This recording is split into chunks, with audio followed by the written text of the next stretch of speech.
been quite a while since the powerful horse gave way to horsepower. The tractor is now the workhorse of the modern-day farmer.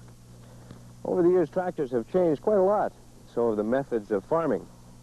But one of the things that hasn't really changed all that much is the farmer himself.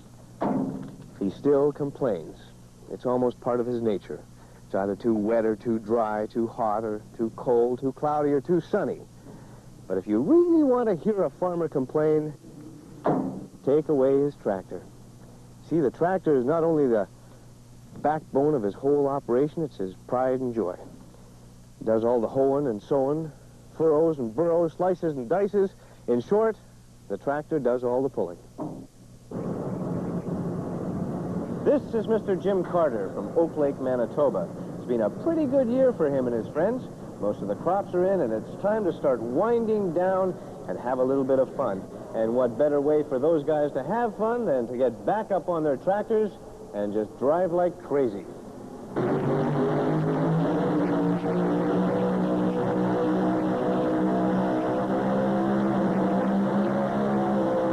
Oh, did I happen to mention that these are no ordinary tractors? These swanky units are especially built by guys like Jim Carter.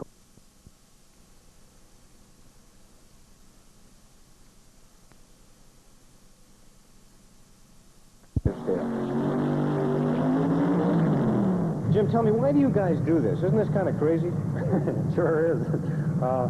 It's a lot of fun, though, and we get to do a lot of traveling, and all the other pullers are friends, so we visit between pulls, and when you're a farmer, it's the easiest way I found to have a weekend off.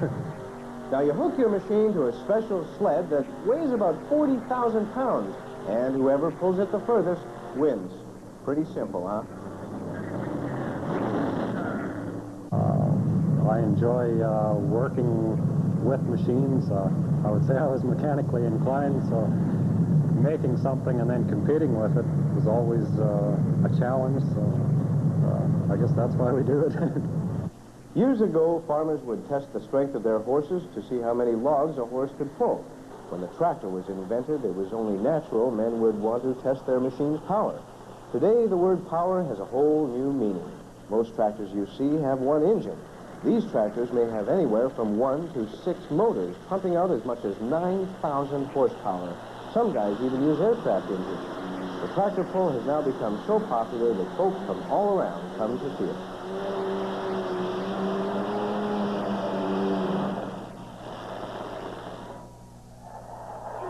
I like the excitement. I like the noise and the vibrations you get when you're out there. Everything vibrates, your whole body vibrates, even your heart. I enjoy watching all the motors and that, how the guys put the motors together, and just more or less the sport of it. And you? Oh, just the whole thing. I think it's really neat. Yeah? Oh, yeah. Do you have a favorite part of it? I suppose all the noise and the action, too. I just more or less like the competition, everything, seeing which one could beat the other one.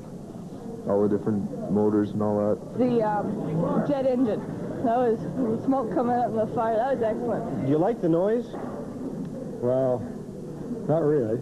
Yeah, that's what I was getting at. No, is that what you're wearing? Yeah, come on, that's cheating. What kind of a guy are you? Well, I like to protect my hearing a little bit. What? I like to protect the hearing so that I can hear from next to you.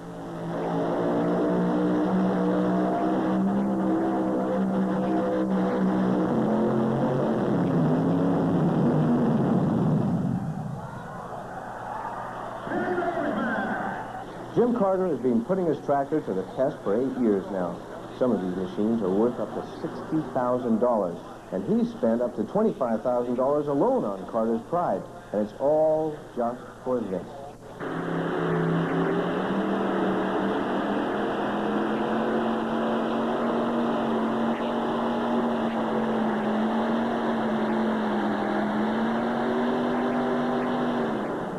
Ladies and gentlemen, he's got it shut off. Let's hear it for Jim Carter.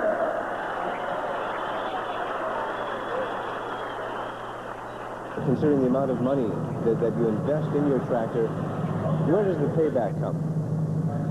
Just from the enjoyment of doing it. I can't think of any other reason, really.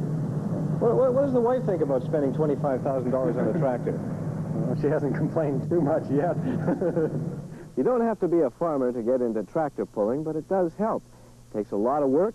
You have to know a little bit about tractors. And like any good farmer, you have to be inventive. So the next time you see a honey like this with a for sale sign on it, take a good look at it.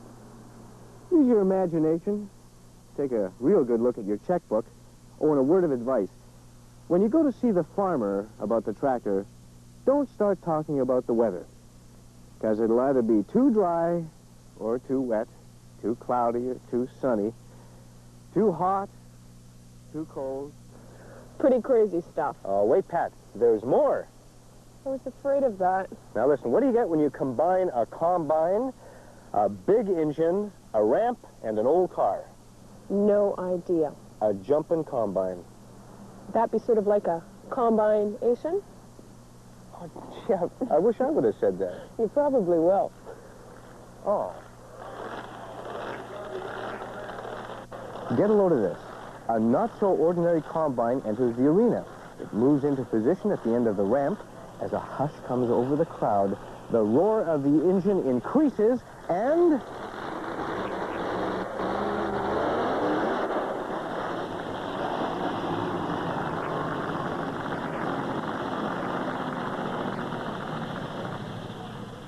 the jumping combine has become a major attraction at events all over North America.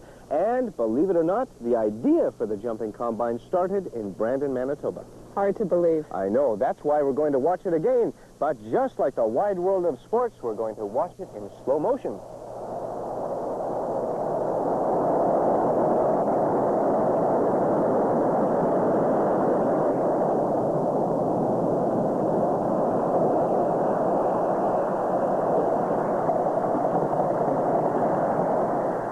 Lots of color tonight, still to come. Rowing on the